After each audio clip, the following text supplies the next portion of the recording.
My home. This is where I was born and raised. It was here where I was given a chance at life, being conceived after my mother was violated at the age of 16. This is where I received my education and learned with hard work, discipline, and courage anything was possible. But things have changed. This is not the Oklahoma I remember. Over the last several years, I've seen fear, chaos, and division tear this nation apart through the efforts of communists and the apathy of Republicans in name only, who are either incapable or unwilling to do whatever it takes to protect our God-given rights. Election fraud, open borders, riots, unvetted Afghan refugees, and 300,000 plus acres of land sold to Chinese nationals has made Oklahoma the hub for human trafficking, the indoctrination of our children in critical race theory, sexual immorality, and abortion on demand. And finally, the unconstitutional and illegal vaccine mandate, leaving hundreds of thousands of our legal and law-abiding citizens jobless. Enough is enough, and the political theater must stop. We must have a governor who's willing to lead legislators and Oklahomans to fight back against this tyranny and aggressively address these issues head-on.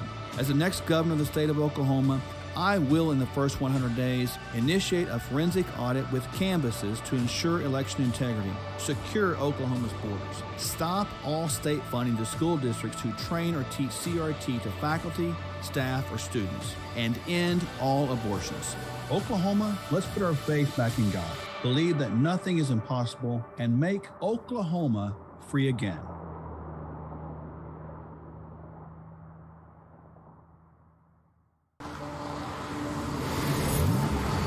Oklahoma is my home. This is where I was born and raised.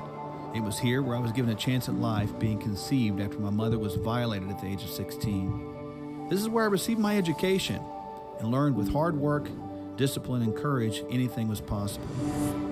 But things have changed. This is not the Oklahoma I remember.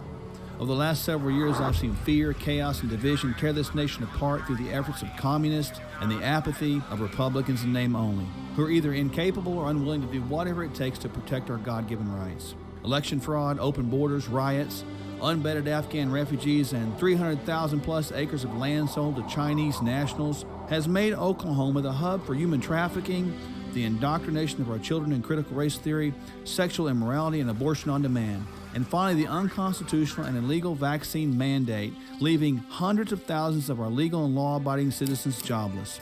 Enough is enough, and the political theater must stop. We must have a governor who's willing to lead legislators and Oklahomans to fight back against this tyranny and aggressively address these issues head-on. As the next governor of the state of Oklahoma, I will, in the first 100 days, initiate a forensic audit with canvases to ensure election integrity, secure Oklahoma's borders, stop all state funding to school districts who train or teach CRT to faculty, staff, or students, and end all abortions. Oklahoma, let's put our faith back in God, believe that nothing is impossible, and make Oklahoma free again.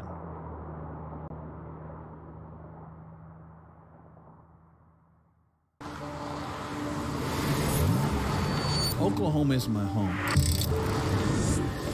This is where I was born and raised. It was here where I was given a chance at life, being conceived after my mother was violated at the age of 16. This is where I received my education and learned with hard work, discipline, and courage anything was possible. But things have changed. This is not the Oklahoma I remember. Over the last several years, I've seen fear, chaos, and division tear this nation apart through the efforts of communists and the apathy of Republicans in name only, who are either incapable or unwilling to do whatever it takes to protect our God-given rights. Election fraud, open borders, riots, unvetted Afghan refugees, and 300,000 plus acres of land sold to Chinese nationals has made Oklahoma the hub for human trafficking, the indoctrination of our children in critical race theory, sexual immorality, and abortion on demand. And finally, the unconstitutional and illegal vaccine mandate, leaving hundreds of thousands of our legal and law-abiding citizens jobless. Enough is enough, and the political theater must stop. We must have a governor who's willing to lead legislators and Oklahomans to fight back against this tyranny and aggressively address these issues head-on. As the next governor of the state of Oklahoma, I will, in the first 100 days, initiate a forensic audit with canvases to ensure election integrity, secure Oklahoma's borders, stop all state funding to school districts who train or teach CRT to faculty, staff, or students, and end all abortions. Oklahoma, let's put our faith back in God, believe that nothing is impossible, and make Oklahoma free again.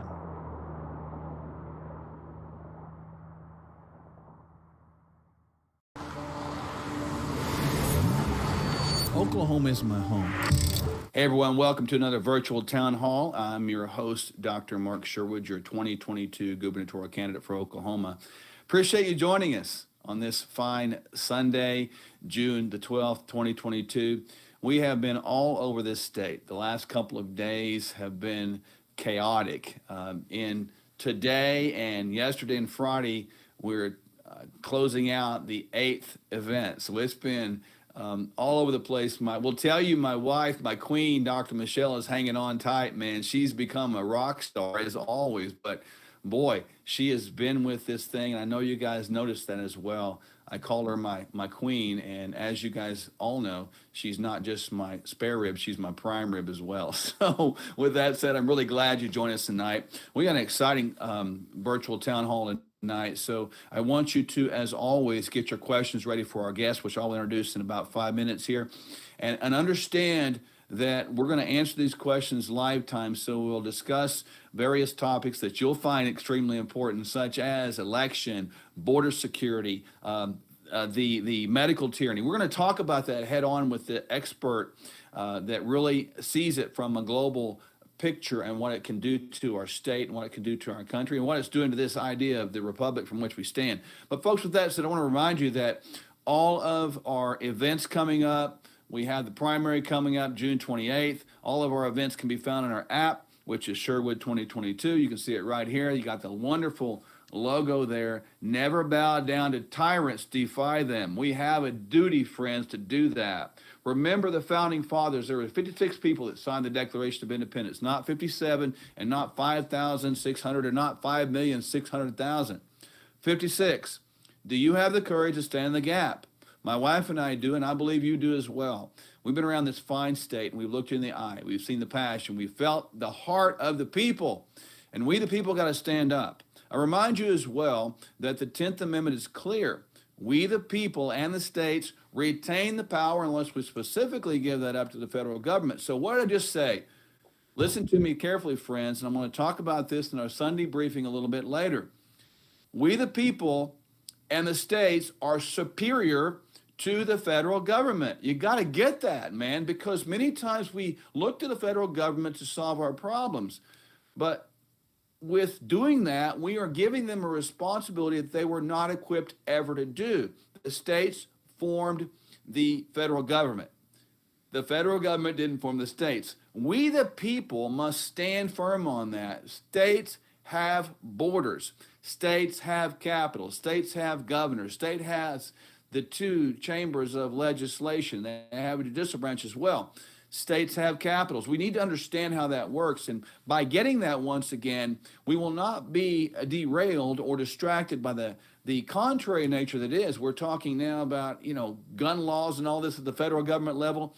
Lest I remind you, the states can make their own laws. I want you to catch that because we see all this federal stuff going on, blah, blah, and more blah. Do we listen? Yes, but does it guide us? No. The 10th Amendment is clear. It's clear so that we can prevent federal overreach. We've seen that, folks. We've allowed it to happen. We have officials in charge of our states that do not know the United States Constitution. The 10th Amendment is something of a foreign object to them that they may be heard of but never applied, and so we've got to get that back. So with that said, folks, I want to encourage you to really get involved and become part of the solution instead of remaining part of the problem. When we the people rise up, the government begins to shake and quake. That's called freedom. But when we the people remain silent and we don't do much about anything, we want to sit back and complain behind closed doors, but publicly we close our mouths and we act as if we fear the federal government. That's called tyranny. We're on the edge right now of losing it all. And I'm telling you, friends, Oklahoma remains, in my view, and I'm looking at it honestly from the outside in. I'm an Oklahoman, but I believe Oklahoma is the key place in these United States that can be a catalyst to the retention, maintenance, and continuation of the republic.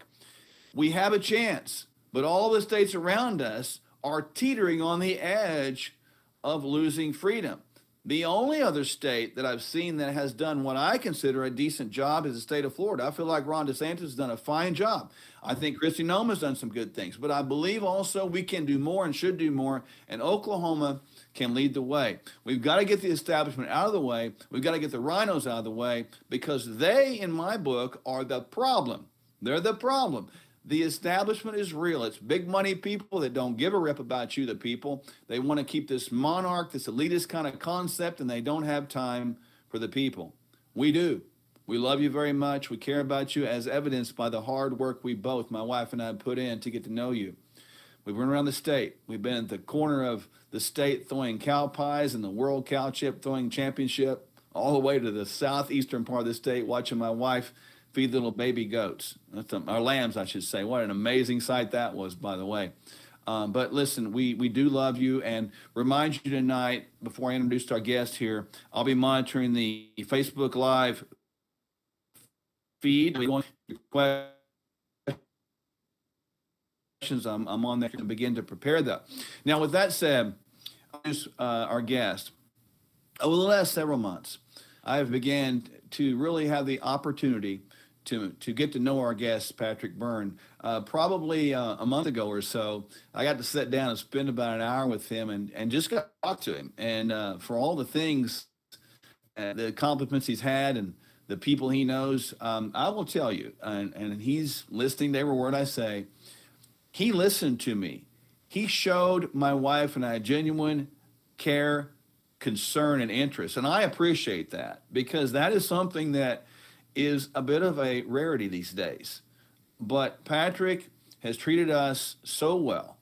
And I like this guy, man. I've got to know him. He's becoming a friend, and I trust him, and I acknowledge him, and he acknowledges us, and I just appreciate what he stands for. He's the former CEO of Overstock.com,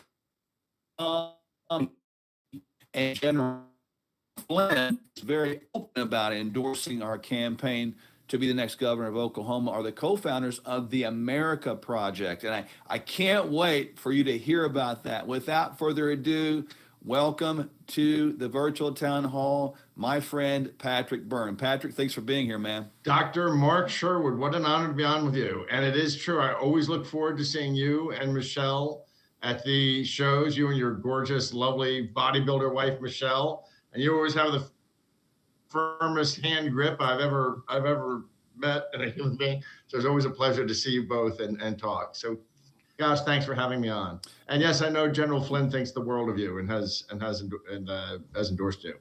Well, I appreciate it, man. And it's just been a pleasure to get to know you. And of all the people you know, I've watched you, and I will say this to you before we dive in. You give everyone, no matter who they are, the time of day. And I've watched you look them right in the eye. You talk to them, and you don't dismiss anybody. You treat people right. And I just really want you to know I honor that. Very kind of you. Very kind of you to say. Yeah, I you to notice, I suppose. I didn't know I did anything different, but I do. You know, a lot of people have let me know that's sort of, or I do feel that there are people in our society who feel disregarded. So I really make an effort to make sure that nobody with whom I come in contact with feels disregarded in any way. Well, you don't, and you have a great reputation out there, so I definitely appreciate that. Well, tell us about the America Project for those people that are not familiar with that. What is the American Project, and what's the goal?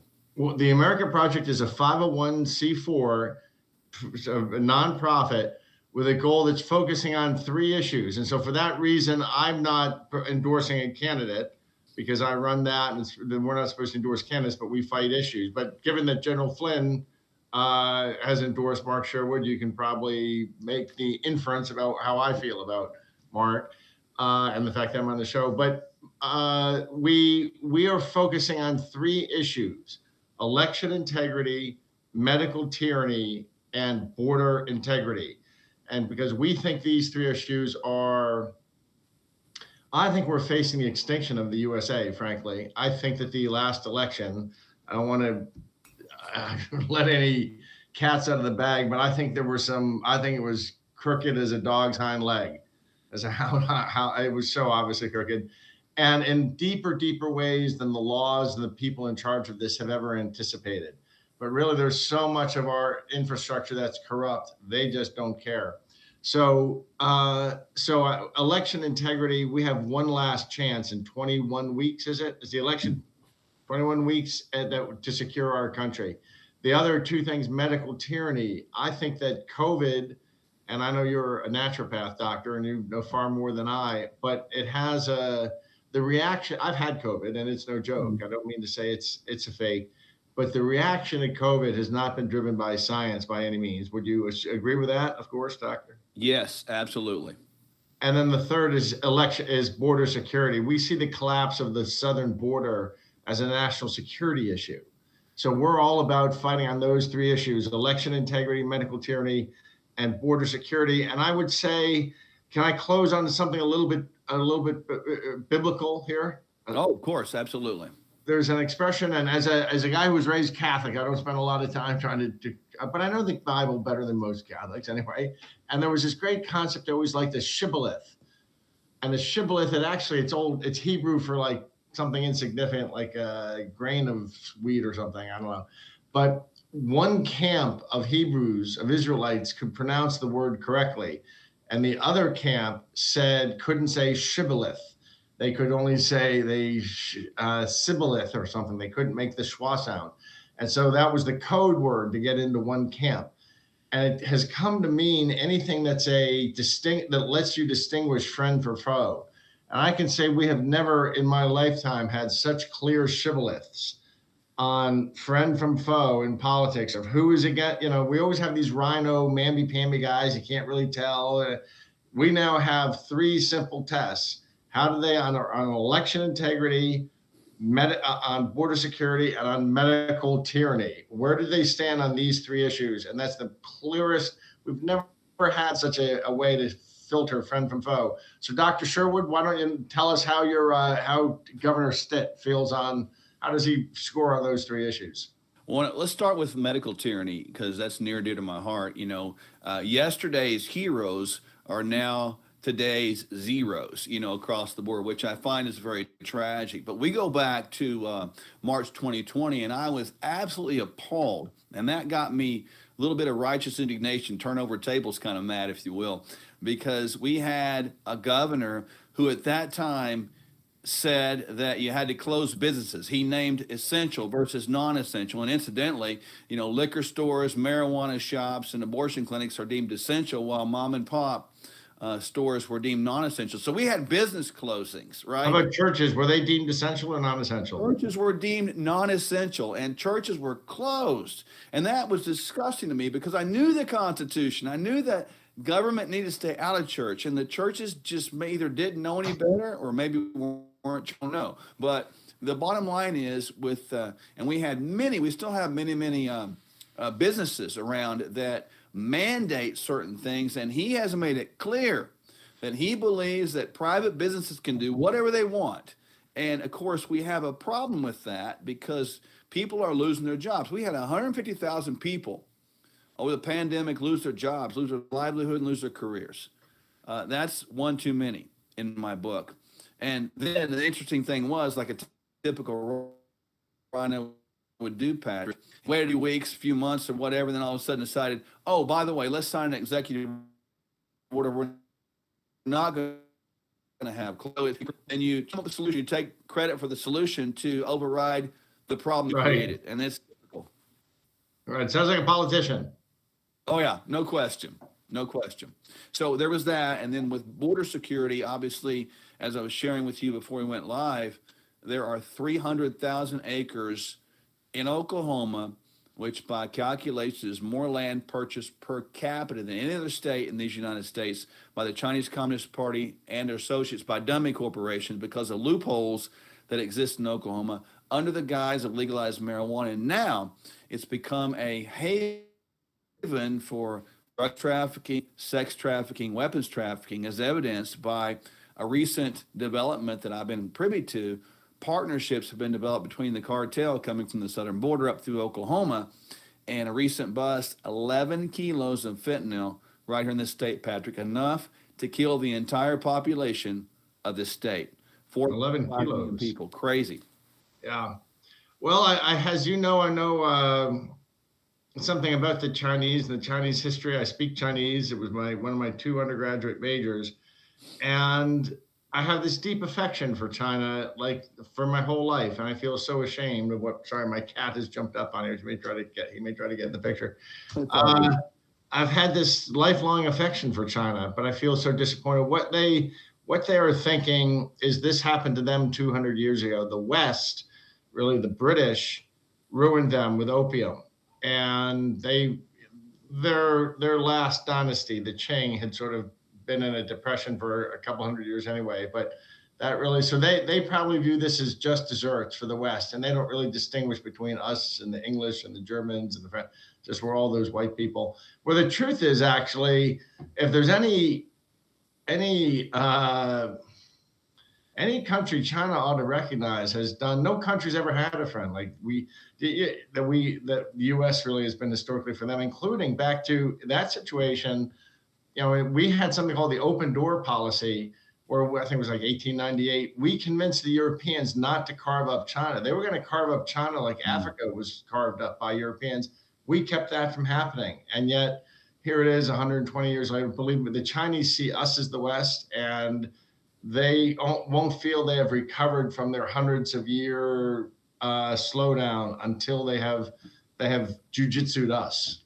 And that's what's going on now. This is all, I think that part of what's going on, who is behind this attack on the United States? I think that there are multiple people agents at play, and I think the Chinese are among them, along with the Davos crowd.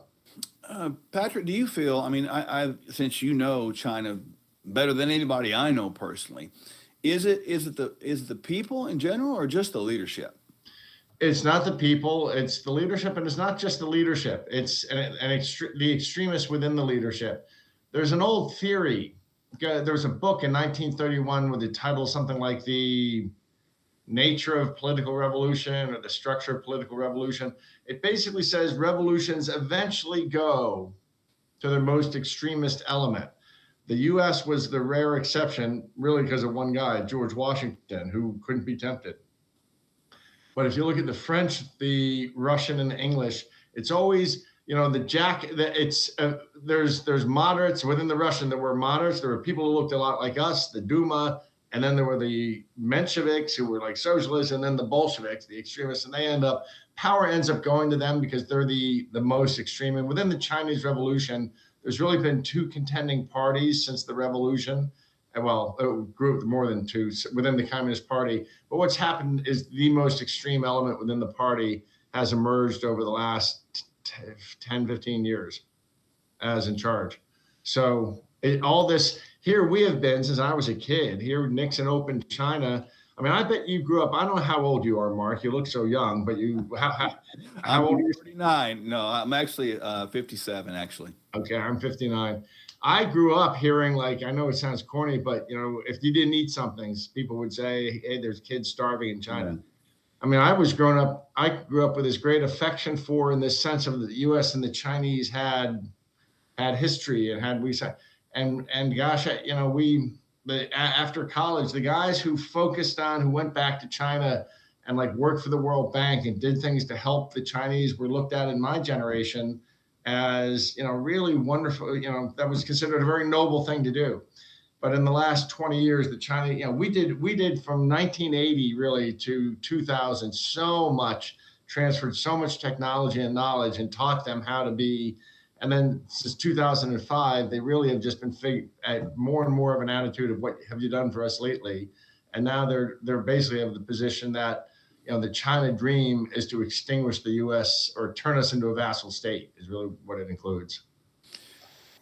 I want to come back to that, but I don't want to miss the election integrity issue because we haven't really talked about that. In Oklahoma, we have a system here that some people would say it's good, but there's literally 3 groups of people in Oklahoma: those that believe there was election fraud, those that don't believe there was election fraud, and those that don't know. So that to me is a great commonality. It's a great ability to say, well, let's figure it out, right? the ERIC system, ERIC, has been approved in Oklahoma, and obviously that's going to offload into this electronic system the ability to upload data. Well, therein lies a huge problem right there. So obviously there's been some canvases done here, Patrick, that have confirmed fraud. I get fed this information from these covert people that are doing canvases out here, and it's shocking because in the three major counties for us, Tulsa, Oklahoma, Cleveland County is what they're called. Those are the most populous, and that's the attack point for these election fraud tactics to sort of flip seats, flip votes, etc. Your perspective on election integrity? My perspective on election integrity, it's a little bit like in '05, I first got kind of famous after taking Overstock public for coming out in '05 and telling everybody Wall Street was very corrupt, that I'd been on the inside as a public company CEO for a few years. People had approached me. I'd come to figure out it's a lot more corrupt than people knew. And I sounded like a nut job until '08. And then after '08 or in '08, people started realizing and started saying, oh, I pointed out exactly what was going on. And it all turned out to be true. Same thing with election integrity. We think it's secure or roughly secure, or you think there's a 1%. I always thought there was probably 1% to 2% cheating, and it probably went both ways, kind of offset.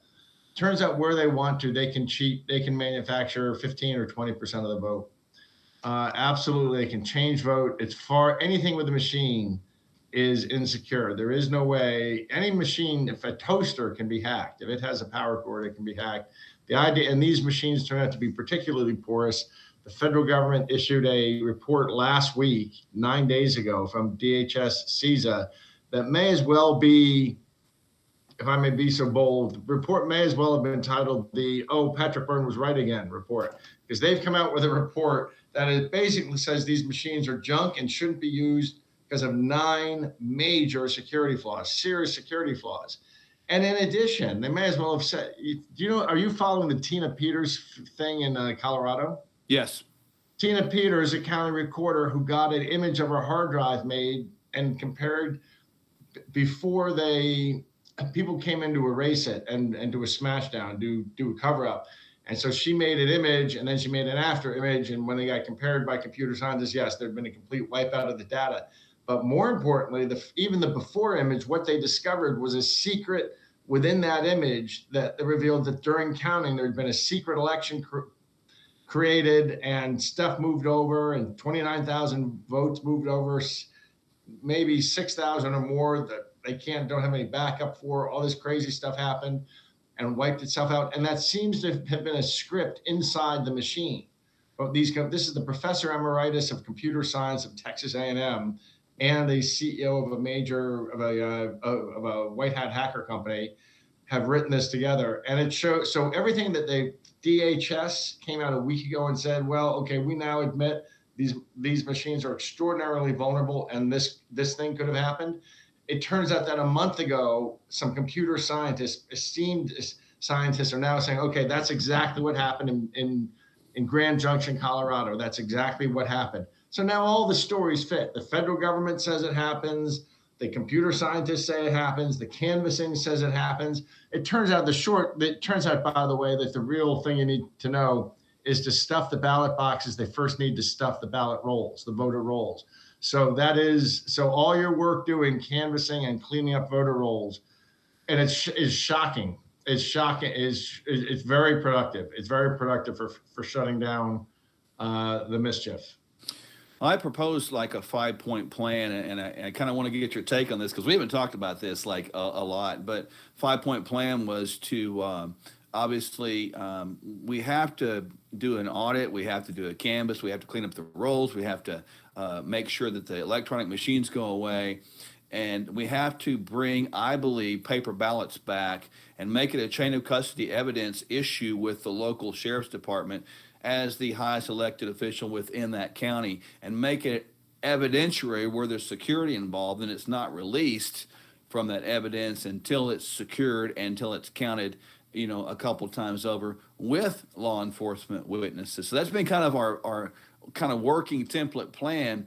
I'm sure there's some holes there, but what do you see with that? I think that's great. I think that would be a return to paper ballots is key. I'd love to. I'll be speaking to a couple thousand sheriffs and police chiefs shortly, and I think that they could have a wonderful role in bringing integrity into this process quickly.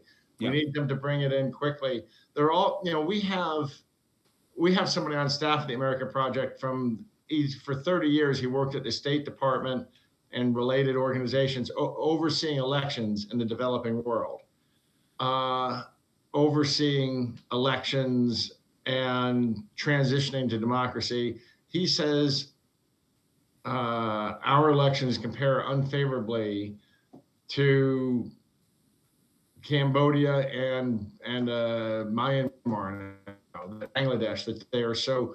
There's all kinds of basic things that we have for 50 years we've been telling every other country to do. Like there's got to be voter ID. You can't use mail-in voting. You cannot.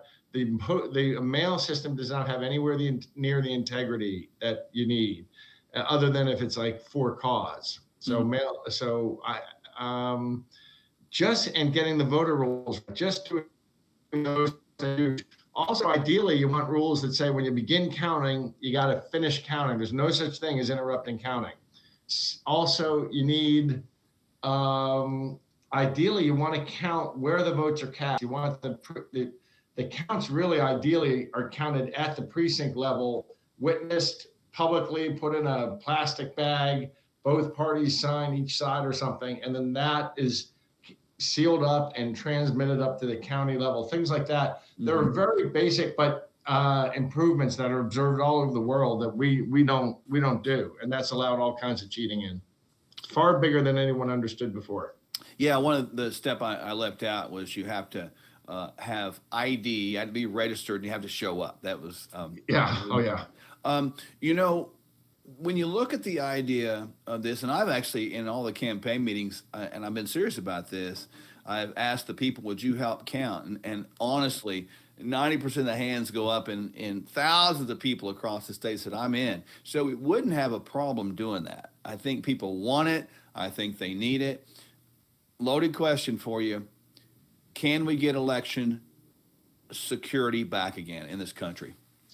Well, we have to. We at the America Project are focusing on 9 states, 9 swing states this election. Sadly, Oklahoma is not one of them. You know, we got to focus somewhere. Yeah. This is it. 2022 is it. If they do another goon thing, and my concern is that we are really reaching tyranny. Yeah. And there's a lot of people for 250 years have wanted to destroy this experiment in self-government. And they clearly rigged the last election, and they tried to stuff the institutions, corrupt them so deeply that nothing would be done in response. If they get away with it this time, if they get away with it this time, our republic's done, and people should prepare themselves for a Venezuelan Chavista-like takeover.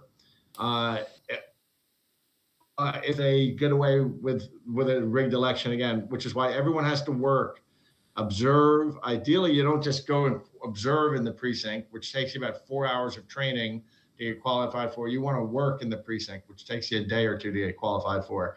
And we have to do it. We have the citizens have to do it, or else the elites will steal this election from us. And we'll go through a tipping point from which we can't, we go through a tipping point, and the world. The heartbreaking thing is I get letters from around the world where people say, in Germany or in Australia, we're hanging on as long as we can. But everybody knows it comes down to, does the U.S. fall or not to this tyranny? And everybody who's watching really knows it comes down to the America Project. It comes down to getting election integrity this fall. I don't understand when I talk to rich people, and they're holding on, they're talking about waiting to see how this election goes and stuff. They don't understand the situation they're in or we're in as a country. They don't know what the next 4 years look like. They don't know what the next, we did lucky to hold it off this time. The goons came in this time, with a goal to do 3 things in the first 100 days. They wanted to federalize election law, HR 1. They wanted to legalize 25 million heretofore undocumented Democratic voters. And they wanted to pack the Supreme Court to sprinkle holy water on everything. That's what they came in. They know they're in the middle of a takeover. a tyranny, a coup, a soft coup against the United States. You got one chance. And I think we only have the time because guys like you and me, Mark, we've been out there and been talking, and we've slowed them down enough. They have real credibility issues. Yeah. But we've bought ourselves time to this election. I think they came in with a plan. We wouldn't have even seen this election most likely. We've bought ourselves a nice time to have some time to have a clean election. And if we have a clean election, we can recover as a country. Well, I appreciate that. And folks, get your questions ready. I'm monitoring that on our Facebook Live page, and you don't want to miss being able to ask, Patrick and myself questions. The idea, and I've been around the state and talking about this idea of self-government, this great experiment called the Republic from which we stand. This system we have. You can't even have that self-government and moral code when you remove God out of the equation, and that's another issue that I see people, this agenda they want to remove, dismiss, discard, and have this erroneous idea of separation from church and state where God cannot be involved in government. It was quite the opposite of that with the intent of Thomas Jefferson when he talked to the Danbury Baptists. And so we have hammered that point home, and we need God back into government because that's the only way to have a moral code to understand right and wrong. And my background in law enforcement, I've looked people in the eye and I've seen a soul without God, and there is nothing there. There's no conscience, and I have seen that. I'm sure you have, Doctor. I'm sure as a SWAT officer for as long as you were, I'm sure you've seen all kinds of aspects of human nature that that have impressed you. Well, I have, and I'm getting to that idea like you, is if I'm appealing, and we're appealing to the people of this great nation who still have that moral code, and we can save what we have, we can regain what we've lost, and we can maintain what we believe in to be this government that we have. But we have got to get to work and quit playing games. I like the word shibboleth you said, at least I pronounced it correctly, but that's what the elitists, they can't pronounce that. They're not part of that, and we the people can. So I appreciate that delineation of those two camps. That's a good way to tell. When you talk about, Patrick, this globalist sort of takeover, can we as a nation defeat that? Absolutely, we can defeat it. We can. It's a soft coup. We can defeat it. We start with this election, pull off this election. Then the next step is we may have, I think that then we're going to really clean things up for 2024. We make it to 2024. That's our last chance. Then pro-freedom comes back in. Absolutely, we can make it. Absolutely, we can make it. But that's our last cycle. And if we miss any, we have to hit our mark on each one of those. We got to clean up the elections for 2022, have a fair election cycle that buys us enough of Congress. Obviously, dominance in Congress can slow down the Biden agenda or even stop it. There'll be a power center of Congress that can stop it. And then we can just kind of hang on. I actually think it's going to be possible to get, I don't want to freak anyone out, but it may be possible to get election 2020 revisited by the Supreme Court. There's enough issues that we actually think it could be revisited again by the Supreme Court. And what their remedy is, I don't know. At least their remedy should be, we got to totally fix the election system because we have discovered mass voter suppression. Election fraud is voter suppression. If you allow 100,000 fake votes in a country, in a state, that's 100,000 real people who got their votes canceled. So it is voter suppression. But if everything goes off, and there's a bunch of ifs here, but not if we, by we I mean pro-freedom, not Republicans. People committed on those three principles get elected in 21 weeks, we will have bought ourselves some time. We will hang on, and not only will we make it 2 more years, there may be a possibility of getting the Supreme Court to revisit what happened in November 2020, because it's so obvious at this point. I assume you see. Yeah. Are you familiar with 2,000 Mules, by the way? I am, yes. And by the way, folks, if you haven't watched that, you need to, because that's a clear surveillance observed, documented ballot harvesting scam, and it was very organized. I was very impressed with Dinesh D'Souza, who put that together. Yeah. So it's our survival as a nation is at stake, and we have to fix our election integrity system. If we do that, I think in one go, Americans have had, this will turn out to have been the year of inoculation, the year of vaccination, not from COVID, but from tyranny. We will have tasted our taste of tyranny, and maybe for 100 years, America will be vaccinated against it.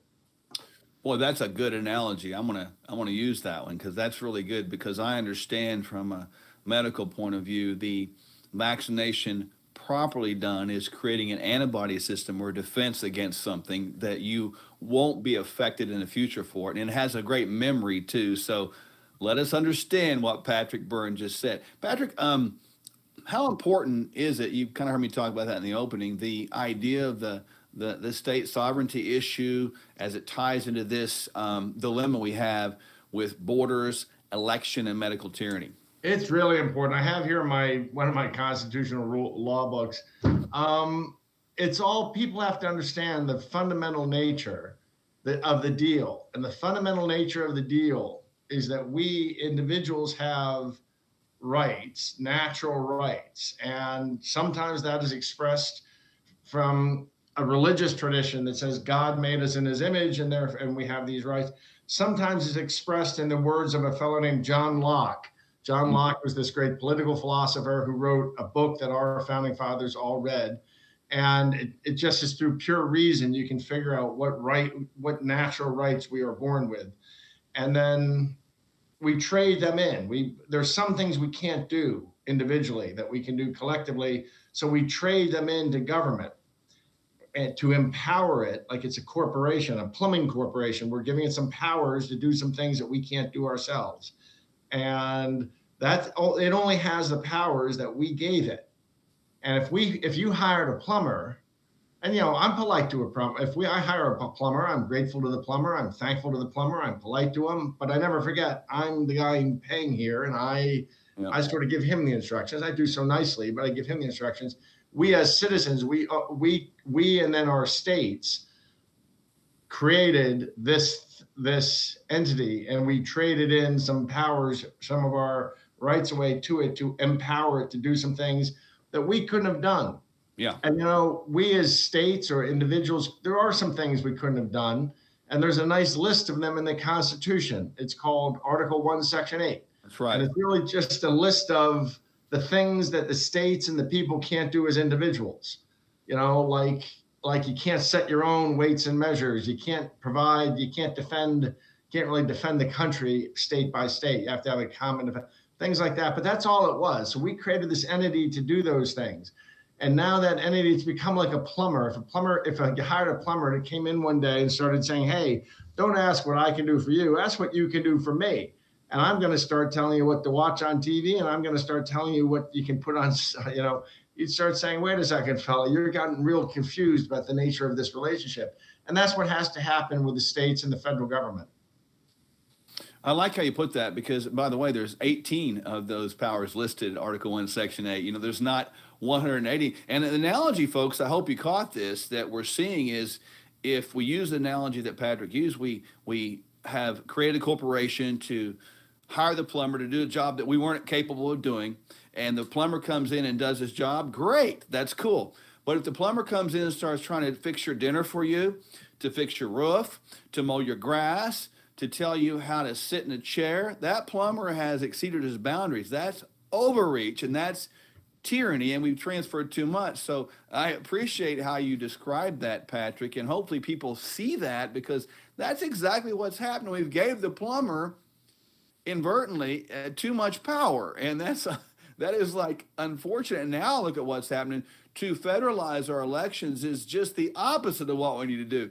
They need to maintain that on the state level and the local level, right? Right. And, it really, the strength of America, of the United States, one of its great strengths, political scientists have a phrase for it, policy innovation. That if what you have is the 13 states or the 50 states, think of it like a laboratory where you've got a problem that you've got 13 different scientists at 13 different workbenches trying to solve. One of them, or 50 of them trying to solve. One of them's, they're going to try different solutions, and they got the one who tries the better solutions. People are going to see and emulate him. And so there'll be this marketplace of ideas among the people trying to solve the idea, and we'll get policy innovation. So just like in marketplaces, businessmen and women compete and they try to out innovate each other within the states. People would try different kinds of arrangements, and it would really fuel innovation as to finding what the best policies are. That was the absolutely baked into the premise of the United States, and why you don't want. So if you have if somebody comes along at the top and usurps all that power and says, from now on, I know the answer to everything, and I'm going to give you guys policies for you to follow. And by the way, here's checks. Here's money to those who will do it, and not to those who won't. That's you're snuffing out that whole bottoms-up policy innovation, which was the strength of the United States. So you don't want big federal solutions. You want each state. And, states will have different characters. And that's also the argument behind this new, the Roe v. Wade thing is coming out, and the Dobbs decision. And I'm not probably as I believe, as a maybe absolutist on the issue of abortion as I believe you are. But my belief is that it is something that should be decided at the states. Yeah. And each state should, and what a state wants to do is what a state wants to do. It's up to the state. Now, I do have a problem that there are some states which seem to have definitions that go into, like, do I hear California's talking about like post-birth abortion up to 28 days or something like that? You are hearing that. You're also hearing that, I believe, up in one of the Northeast states. New York has something crazy like that. Yeah, I mean that's clearly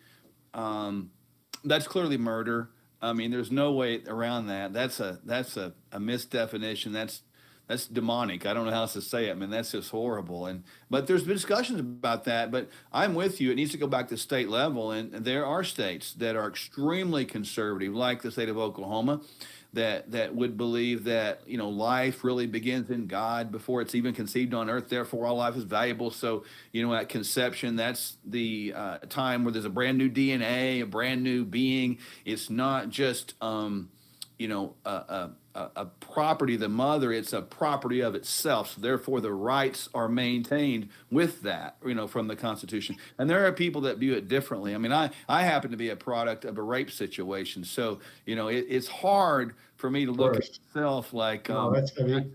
Or like I'm not valuable. So, but I'm not a lady either. So I get the emotions around this. I think that, like the states and the innovative, creative ability of these states, of the people within the states to create unique solutions, that makes us all better, as opposed to being dependent on a government that tells us how to think, how to eat, provides for us shelter, food, money. That's going to make us just completely dependent upon the government, and they want us about this far above death, so that we have no ability to do anything ourselves. And I think that's where the agenda goes, right? Yes. Well, there are two groups. Well, there are more than two groups. There are different groups who share a point of view about how the world should be run. And that is that a small number of elites should make decisions for masses of people. Now, one of the groups that thinks this way are the Silicon Valley fascists. And I use that word correctly, incidentally. People should know fascism. Fascism is a phenomenon of the left. Benito Mussolini was a hardcore leftist. He was the editor of the socialist magazine of Italy called Avanti. He was a hardcore lefty, and fascism is a product of the left. It emerged out of the left. He never switched sides. So this is fascism, what we're facing. And I think that we've got one chance at stopping it. The way to stop it does include this states' rights mission. The Dobbs decision, I think, is going to reinforce the 10th Amendment and set aside 2 generations of just faulty thinking about the 10th Amendment, trying to make stuff fit that doesn't fit. so I have a lot of, I have a lot of, there's a lot hanging in the balance right now. What I do think the other side's going to do, they have one strategy. They know that they shot their wad. They came in like a wrecking ball. They tried to scare us with their goon talk and pretending this was trying to scare people like this was authoritarian revolution coming at them. And of course, J6 was a Fedsurrection. There were some MAGA people who got carried away, and shame on you. And I'm going to, not shame on you, but remember that you got carried away. Yeah. And it's not, fool me once, shame on me. Fool me twice, shame on you. Just remember that line, because the opportunity is going to come up, and MAGA people have to be, as Shakespeare said, like Caesar's wife, above reproach. Yes. Because the other side, they got one strategy at this point for the next 21 weeks. Their strategy is violence. Our strategy has to be peace.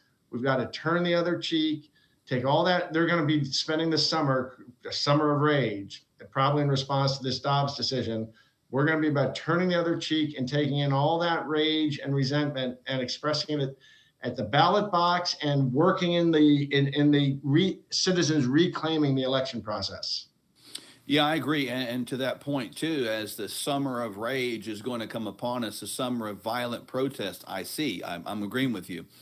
We cannot give up our weapons, folks. That's critically important. You've got to be able to protect your home, your property, your family. And if we give up our weapons, look, we are further gone. There's just no way we're going to be able to survive this, because the very ability for us to hang on to the rights that we have is in a direct manner contingent upon our ability to prevent tyranny, because we are armed. And that's one of the reasons the Japanese didn't come on to the land, because they realized it was going to be a massacre, because we have citizens that are armed. And so, boy, this is a big issue, Patrick. A few questions. I agree. And I'm with you. And I want to tell your viewers, I was not a lifelong, I grew up, I always had a shotgun, had a 22 farm kid kind of thing, and never been into guns.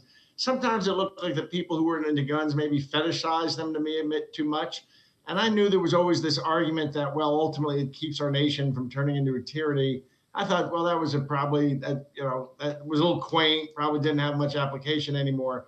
And there were times in my life that I had to have, I was under personal threats and stuff, that I did get into weapons, and I learned how to use them early, but I never was I'm the kind of guy who goes by a range about twice a year and pops off 100 caps just to be familiar with it. And then that's it. I've become absolutely convinced that our founding fathers, we would be Australia now. You want to know where we would be if it weren't for the weapons? Look, see what's going on in New Zealand and Australia. They're turning tyrannical. They've built, concentration camps. They call COVID camps, but they throw people in them for a month. No rule of law, nothing. It's like, you don't think that they're going to be using those on political dissidents when they get the chance.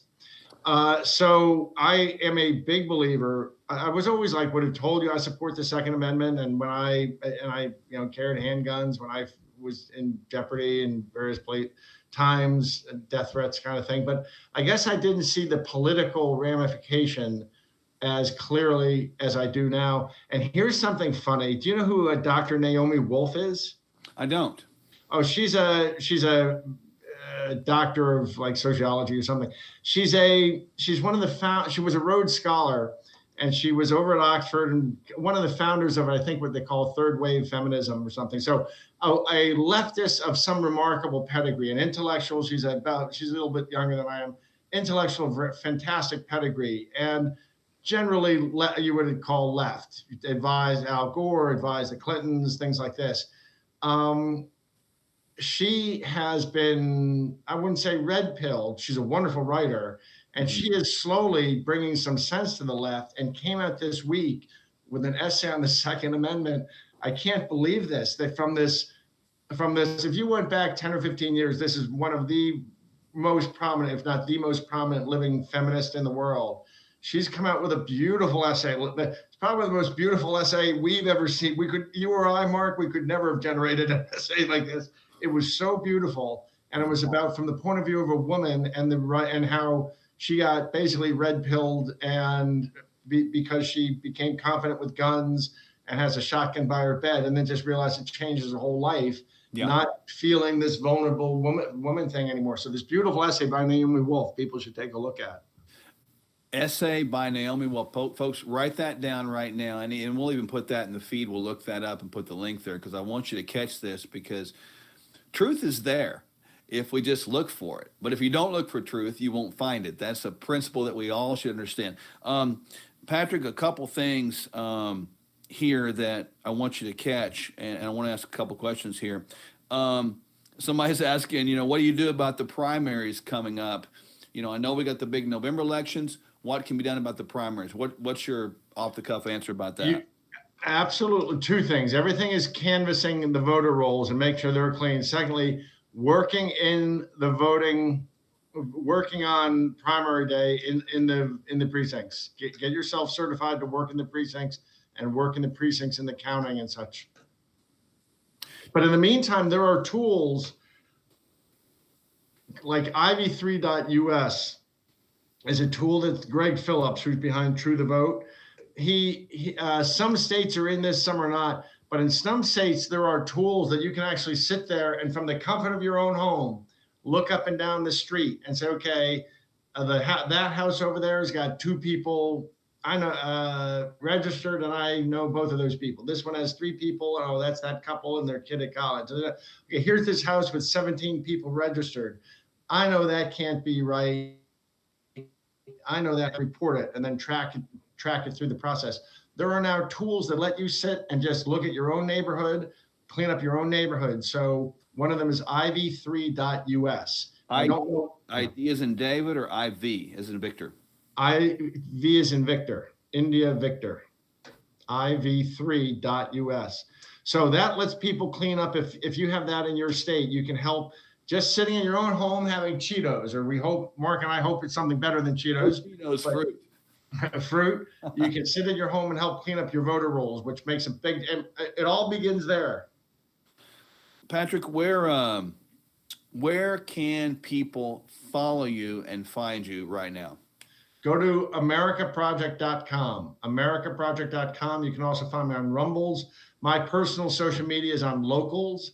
I do a lot of speech. I do a lot of talks on Locals, a lot of live streams. Now, Patrick, can people contribute to America Project?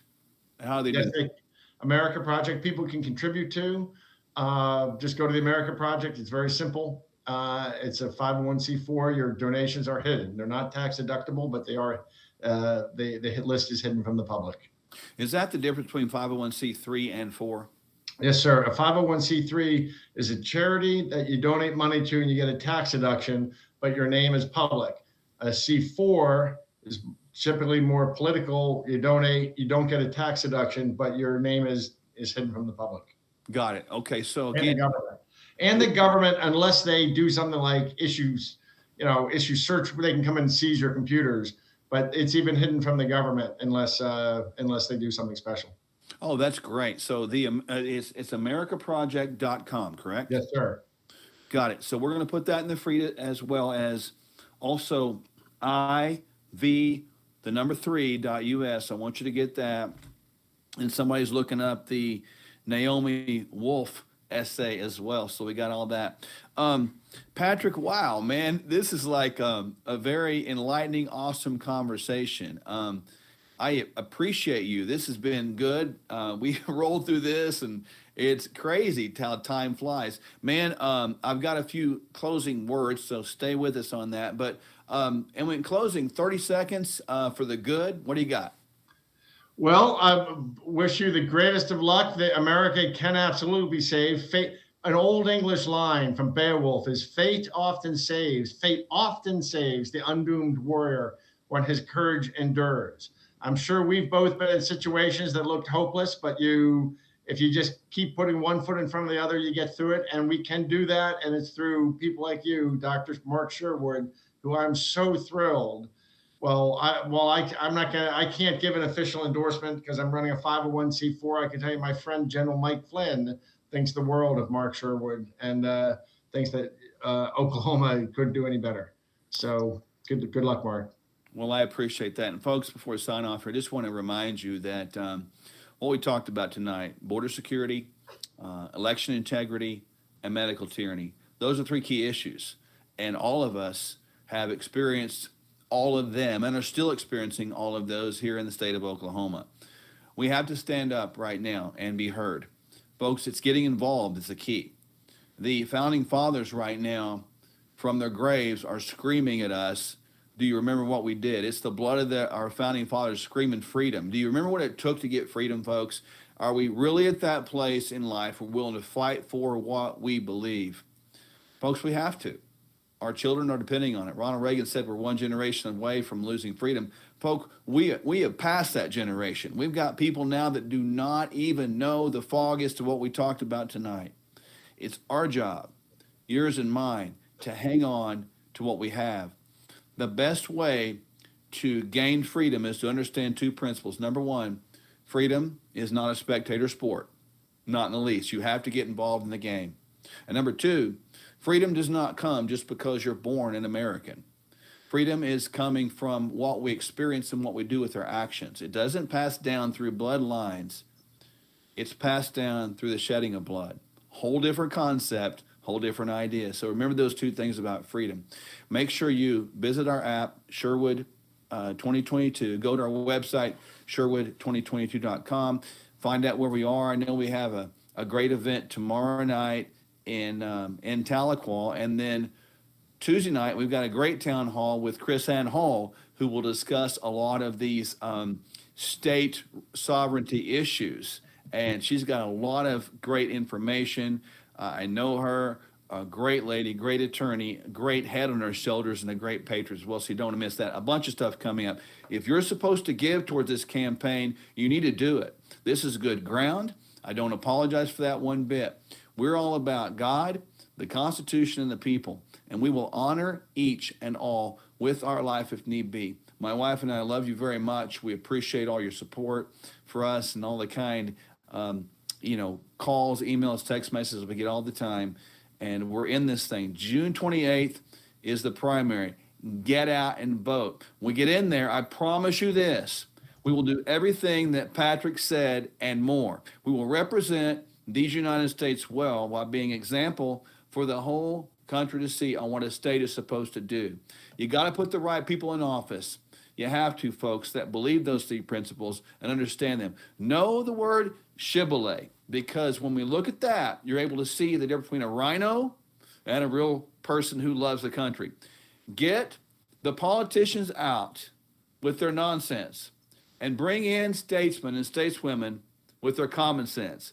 When you do that, we're going to see the ability to hang on to this republic from which we stand. And we can truly become, again, one nation under God, indivisible, with liberty and justice for all. I believe that, and I know you do too as well. So may God bless you, and may God bless these United States of America. We'll see you next time.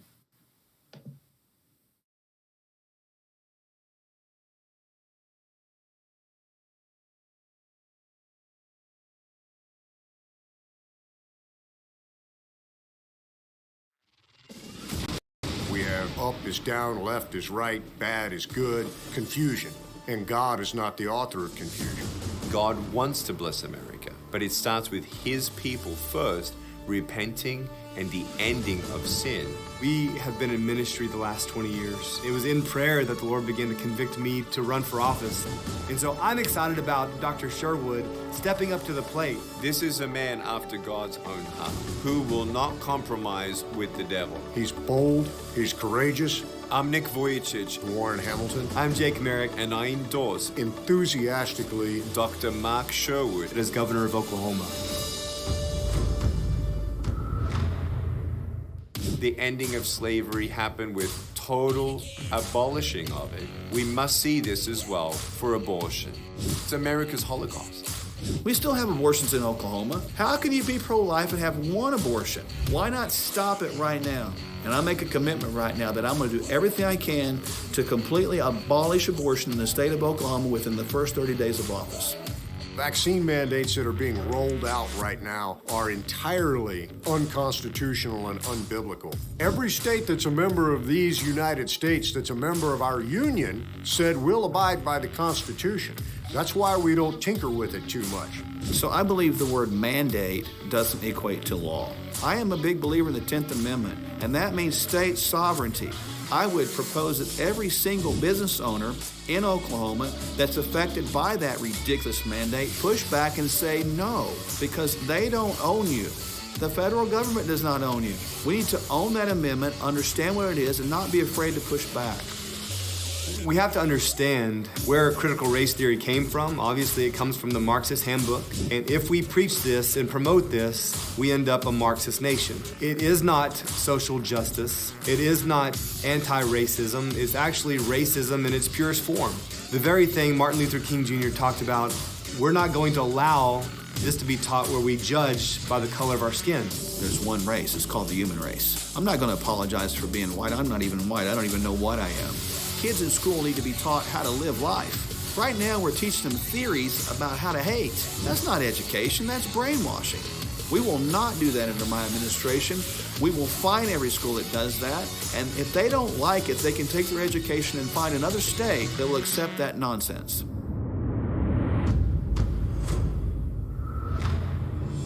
People all need to be healed. Our state needs to be healed, our land needs to be healed, the economy needs to be healed, and our confidence needs to be healed.